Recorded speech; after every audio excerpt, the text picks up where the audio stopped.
قبل ما نبدأ قصتنا الجميلة النهاردة ما تنسوش تعملوا لايك للفيديو وتشتركوا في القناة عشان يوصل لكم كل الفيديوهات اللي احنا هنعملها مخصوص عشانكم. يلا بينا يا أطفال نسمع قصة جديدة وممتعة ونتعلم منها درس جديد في قناة 24 ساعة مع طفلك. يلا بينا. كان يا مكان ولا يحلى الكلام إلا بذكر النبي عليه الصلاة والسلام. كان في بقرتين حلوين قوي عايشين في الحظيرة، بقرة ومعاها صاحبتها البقرة التانية، وكانوا مع بعضهم على طول. وطبعا الحظيرة دي كان فيها حيوانات تانية وطيور، وكانوا حلوين قوي وعايشين في سعادة وبيحبوا بعض. والبقرتين دول يا أصدقائي كان دايما الراعي بتاعهم صاحب الحظيرة بيحبهم وبيأكلهم وبيجيب لهم كل الأكل الحلو الجميل اللي بيحبوه وبيهتم بيهم جدا. وطبعا كان بياخد منهم اللبن والجبنة والزبدة والقشطة وكل الحاجات الحلوة دي اللي بتيجي من اللبن بتاع البقرة. وفي يوم من الأيام يا أصدقائي الراجل الطيب ده صاحب الحظيرة تعب قوي وكان تعبان وعيان وما بقاش قادر يعتني بيهم زي زمان. والبقرة قالت: ايه ده؟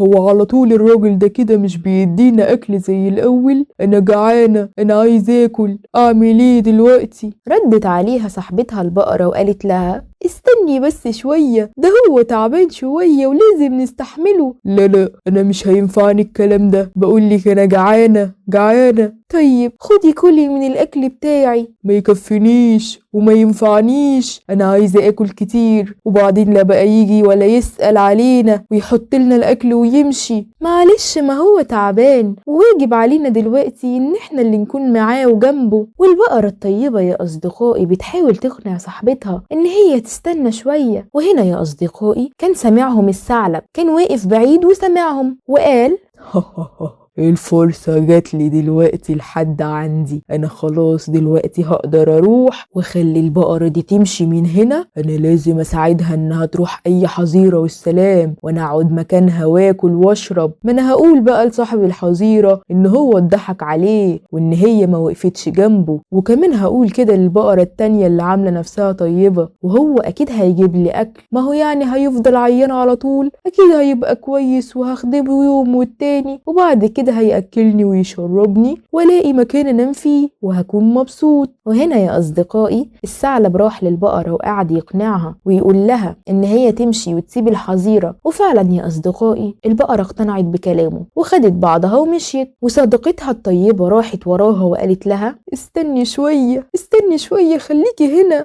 يوم ولا التاني وهيبقى كويس ويقوم ويقعد معانا وهيهتم بينا زي الأول. أنا بقولك أنا ماشية خلاص، سيبيني بقى، مع السلامة. وراحت البقرة للحظيرة التانية. بس اتفاجئت لما راحت يا أصدقائي إن كان في حيوانات كتيرة قوي وبقر كتير ومحدش بيهتم بأي حيوان هناك. بس برضو هي مهتمتش بكل ده وقالت إن هي هتقعد هنا، وأكيد طالما هم كتير هيبقى في رعاية بعد كده وهيهتموا بيها. وقالت إن هم مش بعيد يحكوا لها حواديت كمان. وفضلت مستنية يوم والتاني، وكانت صاحبتها البقرة الطيبة قاعدة لوحدها هناك في الحظيرة التانية، وكانت بتعتني بالراجل الطيب صاحب الحظيرة، وكانت دايما ما تخليهوش يمشي كتير ليها ويروح لها. كانت هي اللي تقرب منه وتروح له وتبص له وهو يطبطب عليها ويقول لها: أنا كنت تعبان جدا وخلاص صحتي بتروح مني، لكن أنا مش عارف أقولك إيه. انتي قعدتي معايا واستنيتي عليا وأنا الحمد لله بتعافى كل شوية وهبقى كويس أكتر. وهنا يا أصدقائي البقرة الطيبة قالت في نفسها: أنا مش عارفة أقولك إيه، يا ريتك بتسمعني وتعرف كلامي وتعرف ان كلنا بنحبك، واكيد البقرة التانية هتيجي مش هتمشي على طول. يا رب البقرة صاحبتي تعقل وترجع تاني للحظيرة عشان الراجل الطيب ده ما يكونش زعلان. وفعلا يا أصدقائي شوية صغيرين وجت البقرة وهي مكسوفة ومحرجة وبتقول لها: ازيك يا بقرة يا طيبة، انا رجعت تاني. ايه ده؟ انتي بجد رجعتي تاني؟ انا فرحانة قوي. ياه، ما تعرفيش الحظيرة كانت وحشة ازاي من غيرك. وانا برضو زعلت قوي، سامحيني ان انا مشيت، ويا ريت كمان يصالحني صاحب الحظيرة ويسامحني، انا شفت هناك اهوال كتيرة. ما تخافيش، انتي عارفة ان هو راجل طيب وبيحبنا وهيكون مبسوط ان انتي رجعتي. وفعلا يا اصدقائي شافها الراجل صاحب الحظيرة وكان مبسوط جدا ان هي رجعت، وابتدى يحط لها الاكل الأكل والمية ويهتم بيها ويقعد معاهم. وصاحب الحظيرة قال: ياه أخيرا رجعتي. أيوة كده، البقرتين بتوعي يبقوا موجودين معايا دلوقتي والخير هيكون كتير، وهاخد اللبن وهاخد الجبنة والقشطة والزبدة وكل الحاجات دي وهعملها، وهيكون عندي البقرتين بتوعي اللي بيحبوني. الحمد لله يا رب إني ما سمعتش كلام الثعلب المكار، هو اللي كان عايز يجي ويقعد مكان البقرة وأنا عرفت الحيلة بتاعته، لكن ما اديتهوش فرصة أبدا. وهنا يا أصدقائي عرفوا البقرتين إن الثعلب المكار كان عايز يضحك عليهم، وضحك على البقرة وكان بيحاول يمشيها عشان ياخد مكانها. ورجعوا تاني فرحانين ومبسوطين. وراحت البقرة قالت لصاحب المزرعة: سامحني يا راجل يا طيب، أنا غلطانة ومش هعمل كده تاني أبدا، ولا همشي ولا أسيب مكاني تاني. أيوة أنا غلطت وكنت مش حاسة إن أنت تعبان وما شلتلكش الجميل اللي أنت كنت بتعمله معانا، كنت دايما تأكلنا وتشربنا، وفجأة عشان أنت تعبت أنا مشيت وسبت الدنيا دي وسبت الحظيرة، سامحني. واحنا كمان يا أصدقائي هنكون طيبين وحلوين،